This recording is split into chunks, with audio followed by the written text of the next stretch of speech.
immensely proud of myself, obviously, first and foremost, but of the team and of the management and of the fans as well for sticking by us through thick and thin and being able to get to a position where we were able to take the crown off the head of Man United. What do you remember about the day and the build up to that game, all of the preparations? I mean, did you go in thinking we've got a real chance in this game? Yeah, absolutely. We knew they were going to underestimate us because, you know, we were a couple of divisions below them. They had recently won the Premier League title the season before. I think when we played them, they were possibly first or second in the Premier League as well.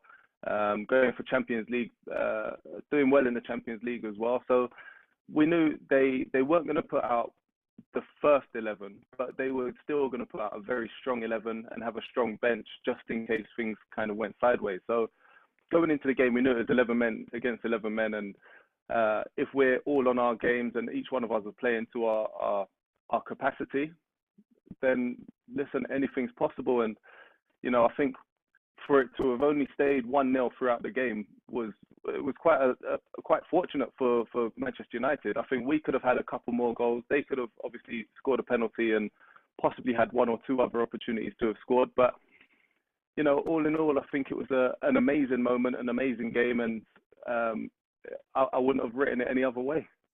Can you talk us through the great moment, the goal that you scored? Oh, easily. Johnny Howson had a great bit of skill, managed to shake off a couple of Man United players, as you do, you know.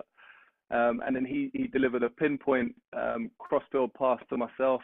I just pulled off the shoulder of Wes Brown. I got stuck in two minds whether I should let the ball run across my body or control it on my thigh.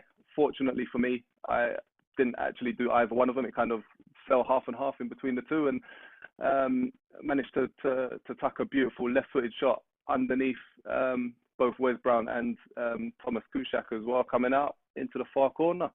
I'll be honest though, when the ball was trickling in, there were about 3 or 4 moments where the ground wasn't level. So it kind of looked like it was going outside the post, and it came inside, then it was going outside again. And, you know, for a split second, I thought, oh no, I've missed. Fortunately, it nestled itself perfectly into the far bottom corner, and away I went, celebrating in front of my dad, who was 3 or 4 rows behind Sir Alex Ferguson. So it was great fun. Do you find yourself talking about that moment a lot over the years, and especially when I guess you're in this part of the world? Yeah, I do. Especially more so now because I'm in the commentary side of things, the punditry side of things as well. I cover a lot of the cup games, which also helps. You know, everybody's looking for that little bit of magic. The underdogs taking out the big wigs, and yeah, it's an amazing moment, and I can't believe that I've been able to have been fortunate enough to see myself in a position that I find myself in because of that incredible moment. And you know what? The thing that makes me the thing that excites me the most or impresses me the most is that it could have happened to anyone, but it happened to me. You know, it must have happened to me for a reason, and every day before that and every day since, I've taken as a blessing, and I've tried to improve and perfect whichever industry I've been working in since then. There's an opportunity, isn't there, for another Leeds United player to potentially take on the kind of status that you achieved because you scored the winner at Old Trafford.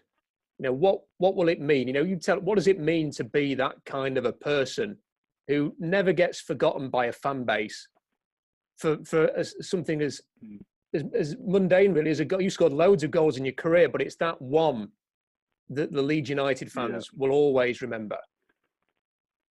Do you know what? It's the magnitude of the game itself. You know, you look at the two colossal teams, humongous in size in terms of the fan bases as well. And one team has been out of the Premier League for 16 years and has taken every single game in the Premier League this season by storm. And everybody's looking up to them thinking, wow, you know, Leeds are the team to beat this season. and we're forgetting that Leeds have only just come up from the Championship.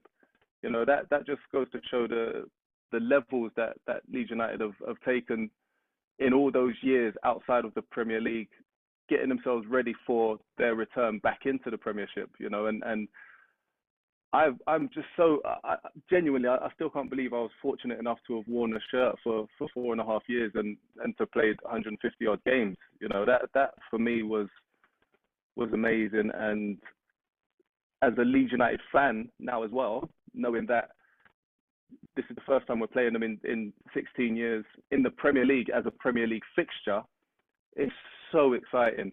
It's so exciting. The only downside is that we can't have all the fans there filling the stadium, both stadiums, home and away, the way that we hope and the way that these type of fixtures deserve to be broadcast. You know, it's a shame, but long-winded answer. It's a humongous opportunity for any one of those players that play for Leeds United now to really stamp their authority in this Leeds United folk history. You know, it's incredible. But I think every single player that have worn the shirt this season, they've done that.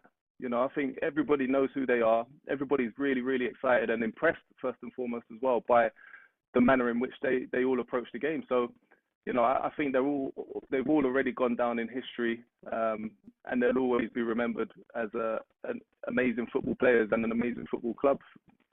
It's a huge rivalry, isn't it? You know, Leeds, Man United. It's a game that I think football fans, you don't have to be a Leeds fan or a Manchester United fan, do you, to sort of salivate at the thought of them playing each other again in the top flight. And it is great to see. I mean, it is nearly 17 years, isn't it, Jermaine, since they met in the Premier League?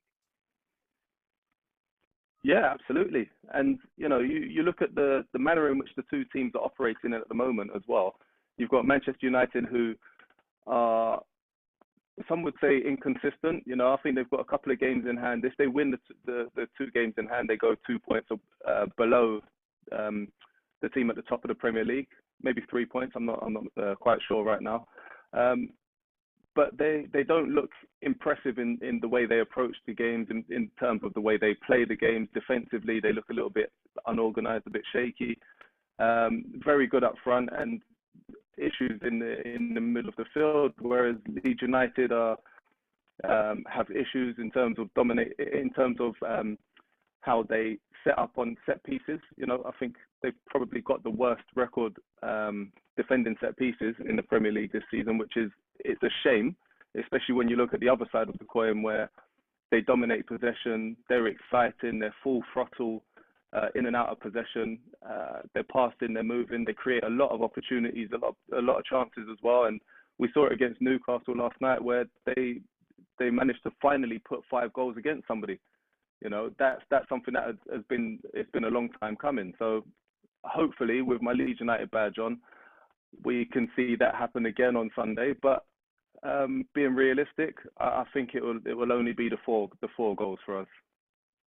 So, so what chances of a Leeds win do you think? You know, because as you mentioned earlier, there's a chance for history to be made again, isn't there? For somebody to be a hero. Absolutely. What chances of a Leeds win?